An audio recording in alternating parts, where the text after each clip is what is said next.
अरे सांतो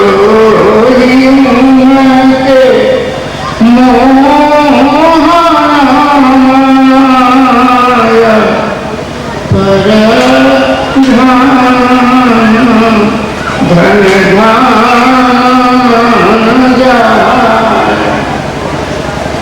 धन स्वामी ये संत लोग जो होते हैं ना इनको दया नहीं होती। पर भारत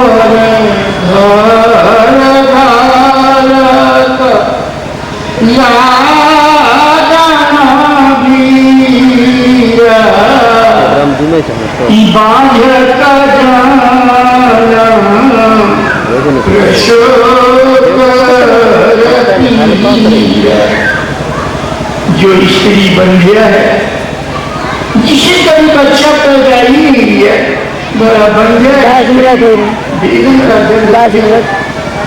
10 मिनट तो ये संत महात्मा जी कहा जाए कि दूसरे की बेटी कैसी होती है, बड़ा हमारे बेटी के लिए ऐसा होगा कुछ के लिए जो मुझे आया। अरे सब कहाँ से आदमी बुला लिया है यार इतना, चुप रहो इधर जा।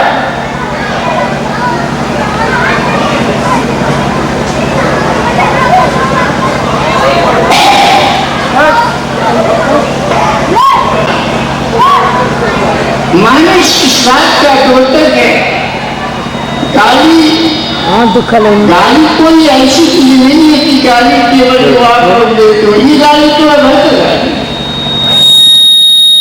जब मैना कुछ शांत होती है, आप अगर इधर से खड़े होते तो हम इनों की तरफ हमारी नजर होती तो शायद कुछ शांत होती। अगर श्रवण इसकी आवाज चली जाए तो माया में कोई शक्ति नहीं है कि आपको मनुष्य बनने से रोके। फिर दूसरे जन्म में आप मनुष्य शरीर पाएंगी और इस राम कथा के प्रति आपको रोचकता आएगी और आपके जैसी सीता थी, सावित्री थी, मदारसा थी, अनुसुईया जी थी, जो केवल एक भगवान के नाम का स्मरण करके महान संत के रूप में आए। मीराबाई आप जानती होंगी, मीराबाई के सास का नाम अगर आप लोगों से पूछा जाए कोई नहीं बताए, लेकिन वो सास जो मीरा को नाना प्रकार के कुत्सित शब्द कहती थी, आज उस कुलवंती सास को जानने वाला इस संसार में कोई नहीं है, लेकिन मीराबाई का नाम सब लोग जाने। इसलिए कि मीराबाई ने उस परमात्मा के लिए इस संसार को छोड़ा। तो मुझे कहलाता है आपसे कि मैना का क्रोध कुछ शांत हुआ तो नारद जी ने कहा, मैना तुम जो भी कह रही हो कि तुम्हारे सारे कथन भ्रम है। जिसे तुम अपनी पुत्री समझती हो ये तुम्हारी पुत्री नहीं, ये तो जगत की अम्बा जगदम्बा है। हे जगदम्बा तव सुता भवानी अजयनादि शक्ति अविनाशी।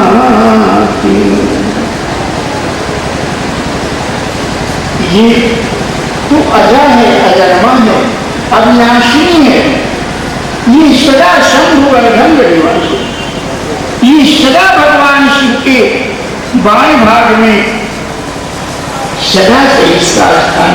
ऐसे नहीं है कि तुम्हारे विवाह करने से ये भगवान शंकर की स्त्री होगी, ये तो जन्म जन्मांतर से भगवान की शिव की पूजा करके उनकी अर्धांगिनी है, ये तो केवल तुम्हारी एक बड़ाई होगी। मीना इस बात को समझ लेती है और लौकिक रीति से शिव पार्वती विवाह जो है ये पूर्ण हो जाए।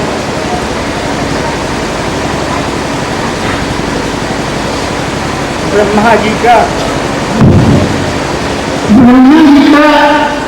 भगवान शंकर से अनुरोध है कि हे नाथ, इस संसार के माता पिता अपने पुत्र को सब कुछ दे सकता है, अपनी संतान को सब कुछ दिखा सकता है, लेकिन उसका संतान कहे कि आप अपने विवाह को दिखा दीजिए, तो ऐसा नहीं हो सकता।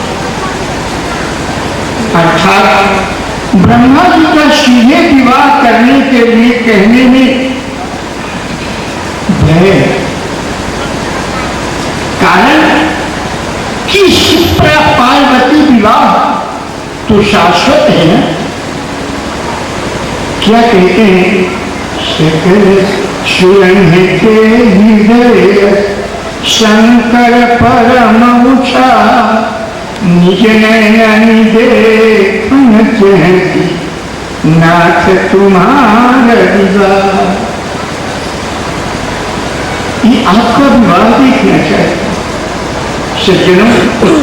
वास्तव में ये हृदय एक मंडप है, ये आत्मा जो है, इसमें यही आत्मा जो है ये शंकर स्वरूप है।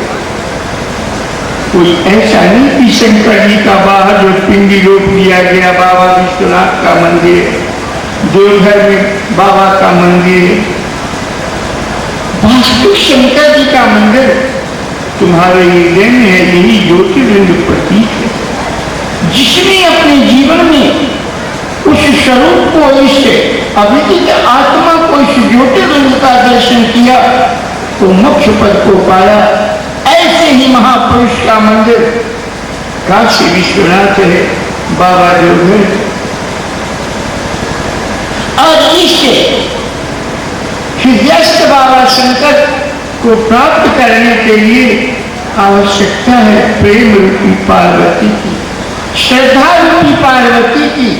श्रद्धा के साथ जिसने उस परमात्मा का, उस एक नाम का श्वास पर जाप किया, इस विकसित बहिर्मुख इंद्रियों को अंतर्मुख किया, उसने इस ज्योतिर्लिंग का दर्शन करके शिव स्वरूप हो गया। अतः ब्रह्मा का अर्थ होता है वो जो शास्त्रिक सत्य है। जब तक जीव अपने अंतर जीवन में नहीं कर लेता, तब तक वो शाश्वत सत्य तुम्हारे लिए प्रेरक नहीं। बहुत लोग प्रश्न करते हैं कि जब ये शंकर, ये राम सब हमारे अंतराल में है, नाम के प्राकर कोई इसी को शंकर कह दिया, यही राम है। आप ही बताइए कि एक प्रधानमंत्री हमारे देश में है तो कोई इतना मारा मारी, और अगर भगवान का कहीं, भगवान भी अगर दो चार होता तो वहां पर भी इलेक्शन होता। भगवान एक है, उसी परमात्मा को स्थिति के रूप में हमने उसको क्या कह दिया, हमने उसको विष्णु कह दिया, ये पालन पोषण करने वाला। संहारकारी देवता के रूप में हमने उसको शंकर कह दिया, और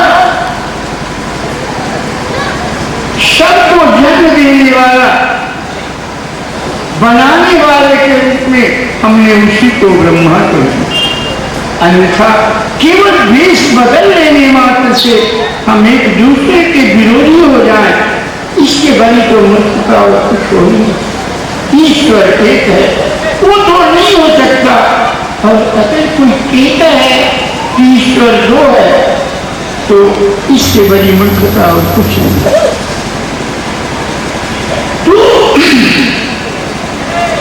जब तक भजन के द्वारा इस पर सुप्त आत्मा जो हमारे अंतराल में है इसको जागृत नहीं करेंगे, तब तक आप कुछ करो, चोरी करो, झूठ बोलो, बेईमानी करो, पराई स्त्री पर दृष्टि डालो, ये आपको कुछ नहीं है।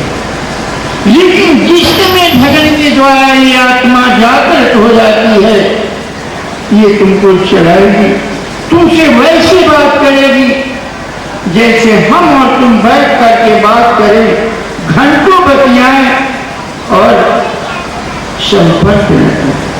ऐसे भगवान आपको चाहिए। लेकिन जब तक ये प्रेरक के रूप में हमारे हृदय में नहीं है, तब तक आप कुछ भी करो। वो मनुष्य है या पशु है, दोनों बराबर है। इसलिए बाबा जी ने क्या कहा, रामचंद्र के भजन दिन जो नर चह निर्वाण, ज्ञानवंत नर पशु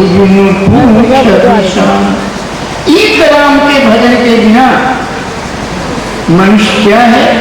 कहा एक पशु है, उसको पूछ है। जो राम का भजन नहीं कर रहा है वो भी एक पशु ही है। मात्र फर्क इतना ही है कि उसको पूछिए।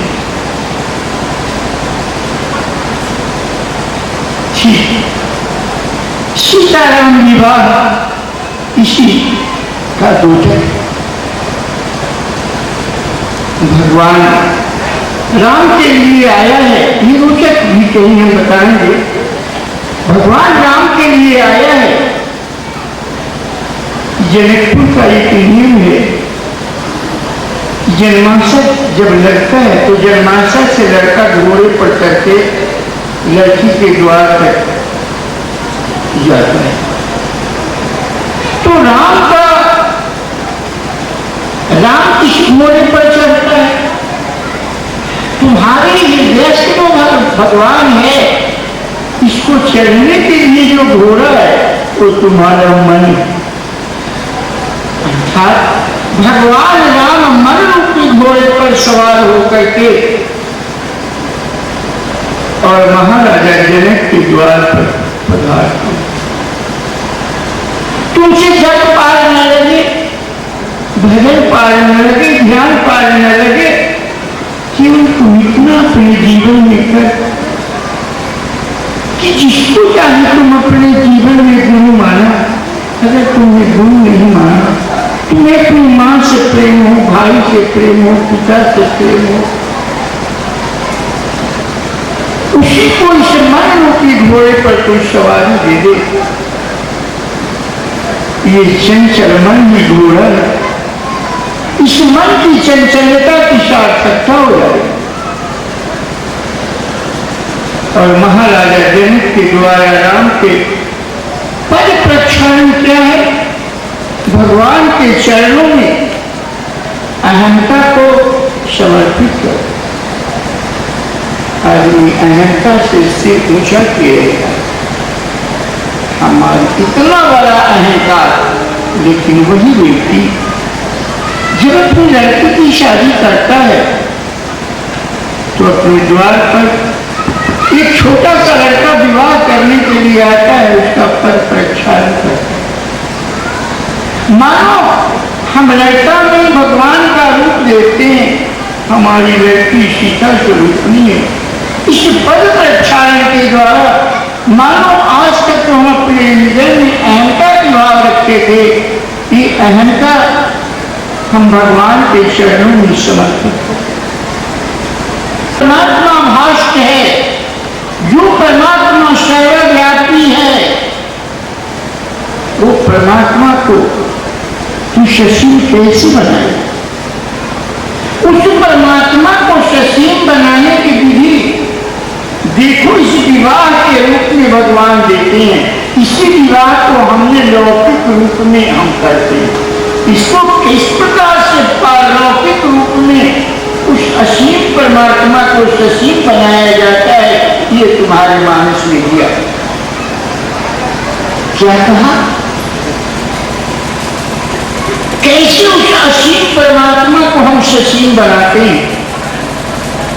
चौथी प्रक्रिया होती है शादी में भावरी की, गठबंधन की।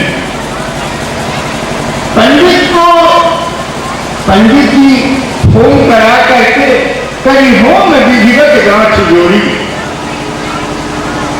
और लड़के का पीताम्बर का छोर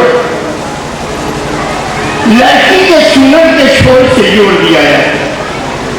कुछ देर तक तुम देखोगे कि लड़का आगे चलता है और थोड़ी देर के बाद लड़की आगे हो जाती है। आज जो परमात्मा असीम था, आज वो परमात्मा भक्ति के बंधन में बढ़ करके हमारे पीछे चले। जो परमात्मा असीम है, इतना बड़ा भाष्ट है, जिसके लिए कहा गया राम अतर्क बुद्धि मनवानी मत हमारे अस सुनहि सयानी, वो परमात्मा आज जीव के पीछे चल रहे। लेकिन कब?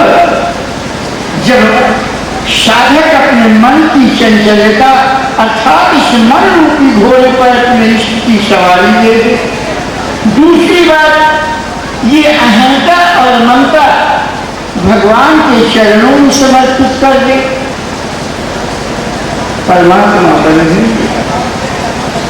हेमंत जी गिरिजा समर्पी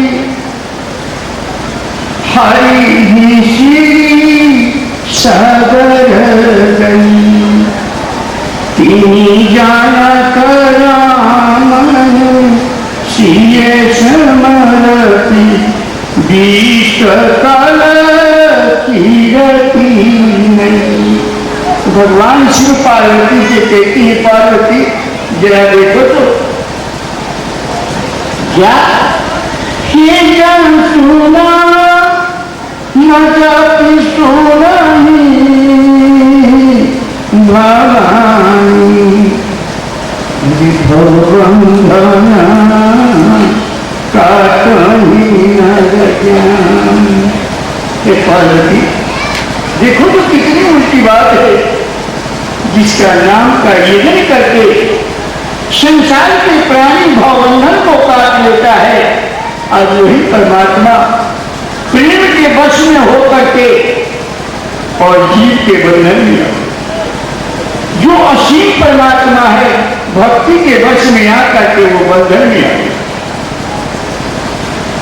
उसको बांध लिया, भक्त ने उसको बांध लिया। सज्जनों, कथा आती है कि निशाचर कुंडी बहुत बड़े भक्त हुए हैं। श्रीमद् भागवत का आख्यान है, जिनका नाम प्रहलाद जी था। प्रहलाद जी के नाती का नाम था बलि। बलि बहुत धर्मात्मा, और इस पृथ्वी नहीं, वो आकाश पताल, इस पृथ्वी ब्रह्मा की बनाई हुई जहां तक सृष्टि है, वो सारे सृष्टि का एकमात्र डाला हुआ है। सारे देवताओं का घर छुड़ा लिया, सभी देवता लोग राजमान करने लगे। भगवान ने देवताओं की रक्षा के लिए ब्रह्मचारी ब्राह्मण ब्रह्मचारी का रूप बनाया और बलि के द्वार पर पहुंचा। बलि का नियम था कि यज्ञवेदी पर बैठने के पहले जो कोई भी याचक उसके द्वार पर आकर उसको मुमागा इनाम देता। भगवान पहुंचे याचक के रूप में। बलि यज्ञवेदी पर बैठने वाला था कि जाकर के दास कहता है, महाराज द्वार पर एक ब्रह्मचारी आया, कुछ आपसे याचना करना चाहता। बलि निकल के बाहर जाता है, कहा बोलो बोलो ब्रह्मचारी, तुम्हें क्या चाहिए? कहा महाराज मुझे 3 पग भूमि चाहिए, बहुत मिला। कहा रे लो 3 पग भूमि, तुम जानते हो कि ब्रह्मा की बनाई हुई जितनी सृष्टि है सारे मेरे अधीन है। मांगना ही होगा तो पृथ्वी लोक मांग लेगा, नहीं तो कम से कम इतना तो होता कि मुंगेर जिला भी मांग लेगा। 3 पगभूमि मांग करके तुमने मेरी तौहीनी की। बहुत जब उसका क्रोध शांत हुआ तो ब्रह्मचारी ने कहा, सरकार कुछ साक्षी माफ हो तो मैं कुछ कहूँ आपसे। कहा, हे सरकार, चाहे ये संसार के प्राणी जितना भी कमा लो, जितना भी लूट मार करके तुम संपत्ति हड़प लो, जितना घोटाला करके संपत्ति हड़प के अपने घर में रख लो, लेकिन मरोगे तो जरूर। और अगर मरोगे तो मुसलमान हो तो 3 पगभूमि खोद के गाड़ देगा, और अगर हिंदू हो तो 3 पगभूमि पर जलावन लगा कर उस पर लेटा करके सिलाई मार देगा, जल गिरा। अंत में तुमको 3 पगभूमि चाहिए। और फिर ये बताइए, ये 2 पगभूमि वाला ये 3 पगभूमि देगा कहां से? इसको पग तो 2 ही है। इसलिए ये सरकार, वास्तव में इस संसार में आत्मदर्शी महापुरुषों की बहुत कमी। इस मर्म भेद को आत्म